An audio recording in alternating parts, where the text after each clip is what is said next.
Étudié dans des contextes de sols contaminés comme les sols viticoles par le cuivre, suite à l'utilisation de bouillie bordelaise, et les jardins urbains par des métaux, plomb, fer, chrome.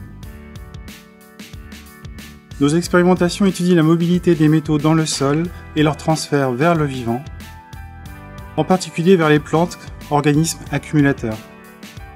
Utiliser des plantes pour décontaminer des sols in situ s'appelle la phytoextraction. Le plateau est donc équipé pour la culture de plantes en conditions contrôlées. Leurs potentiels de phytoextraction sont évalués par exposition en milieu liquide, en hydroponie, où le métal est entièrement biodisponible pour la plante.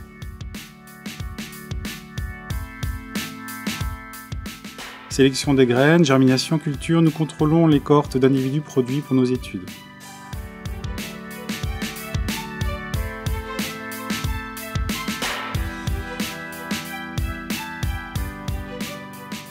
Les sols contaminés et sélectionnés avec nos partenaires scientifiques sont prélevés, puis triés et tamisés au laboratoire.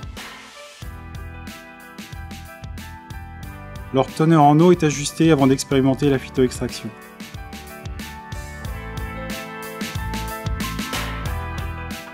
Les sols seront broyés et minéralisés pour analyser leur teneur en métaux. De petits échantillons de sol sont congelés pour l'analyse moléculaire de leur biodiversité microbienne. Nous réalisons également des campagnes expérimentales de phytoextraction sur le terrain. La phytoextraction est un processus biologique naturel et donc lent. L'ajout de bactéries va jouer sur la mobilité des métaux dans le sol et sur leur transfert vers les plantes. Mais les bactéries et les plantes se rendent des services écologiques mutuels réciproques, en particulier à l'interface racine-sol-bactérie, c'est-à-dire à la rhizosphère. L'ajout de bactéries sélectionnées pour améliorer la phytoextraction, c'est de la bio-augmentation. Le plateau est donc équipé d'un laboratoire de microbiologie de niveau 1. Culture en milieu solide ou liquide, en petit et grand volume, pour produire des bactéries nécessaires à la bio-augmentation. Nous sélectionnons des bactéries du milieu naturel sur différents critères, comme leur résistance aux métaux, et sur des tests spectrocolorimétriques pour évaluer leur capacité à mobiliser les métaux dans le sol et à stimuler la croissance des plantes par la production de molécules, telles que des enzymes, des hormones ou des transporteurs de métaux.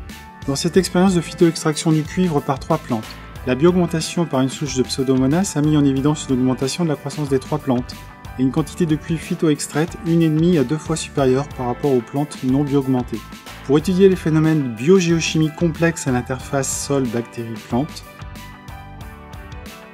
nous utilisons des rhizobox et des biotechnologies comme l'immobilisation des bactéries dans des billes d'alginate pour pouvoir les inoculer en masse dans le sol, comme on le voit ici dans un sol artificiel. Mais nous travaillons surtout sur des sols. Grâce à la géométrie des rhizobox, nous avons accès directement à la rhizosphère.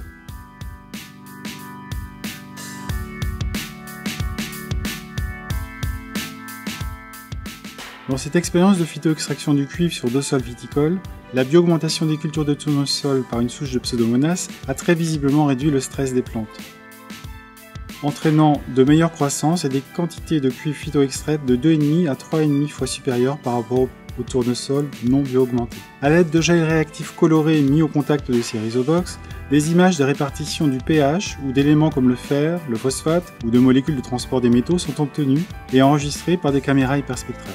Une fois traitées par logiciel, elles fournissent des cartographies en 2 dimensions pour comparer la biogéochimie des cultures, bio-augmentées ou non. En fin de culture, les plantes sont récoltées. Les parties racinaires et les parties aériennes sont séparées, lavées, séchées, puis broyées. Les plantes et les sols également réduits en poudre sont ensuite minéralisés à chaud dans des mélanges acides et oxydants. En petit volume pour les faibles masses d'échantillons comme ici avec un bain à sec chauffant, ou en grand volume pour les échantillons en quantité plus abondante comme ici dans un digesteur à micro-ondes. Une fois les échantillons dissous et en solution, leurs compositions chimiques sont analysées sur la plateforme méthode d'analyse.